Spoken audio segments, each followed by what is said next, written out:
як сокини ноҳияи айнӣ бо гуноҳи куштори вазнин 10 сол равонаи зиндон шудааст. мақомоти ҳифзи ҳуқуқи Тоҷикистон тафсилоти ин кушторро гуфтанд. суди ноҳияи айнӣ сокини 55-солаи деҳаи Саратоқи ҷамоати Фондариё Аюб Яқибовро бо ҷурми қатли сокини ҳамдеҳа ва қудои собиқаш Розия Холоваи 59-сола ба 10 соли зиндони низомаш сахт маҳкум кард. гуфта мешавад, ки Розия Холова барои Аюб Яқибов на танҳо қудои собиқ, балки хеши наздик, духтари амак ва хоҳарарусаш ҳам будааст.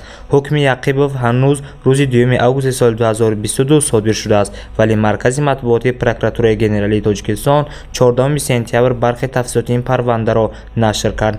бино ба иттилои прокуратураи генералии Тоҷикистон 11 августи соли 2018 Холова Розия сокини деҳаи Саратоқ хоҳарзодааш шоистаи Аюбро бо писараш Холов Меҳваршо хонадор кард, вале бинобар нофаҳмиҳои зиндагӣ оилаи онҳо вайрон шуда, онҳо расман соли 2020 аз ҳам ҷудо шуданд.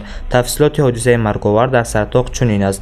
Аюб Яқибов аз ин нисбат ба Розия Холова хусумат пайдо карда нақшаи куштори ӯро таҳризӣ менамояд. Аюб Яқибов 13 июни соли 2022 огоҳ мешавад, ки Холова Розия аз Русия баргашта дар хонааш қарор дорад. барои амалӣ намудани нақшаи куштани Холова, ки пешакӣ таҳризӣ намуда буд, Яқибов машруботи спиртиро истеъмол намуда аз пей ба қатл расонидани Розия Холова мешавад. субҳи 14 июни соли 2022 тахминан соати 8 ӯ бо корди хоҷагӣ мусаллаҳ гардида ба манзили истиқоматии Розия Холова рафта, дар саҳни ҳавлӣ ӯро дида бо мақсади ба қатл расонидан бо корд ба қисмати шикам, дил ва тахтапӯш зарбаҳои ҷонкор расонида аз ҷои ҳодиса фирор мекунад. худи ҳамон рӯз Розия ҳангоми аз ҷониби хешовандонаш ба беморхонаи шаҳраки Зарафшон як интиқол додан, аз ҷароҳатҳои зиёди дар узвҳои ҳаётан муҳими баданаш гирифта ба ҳалокат расид.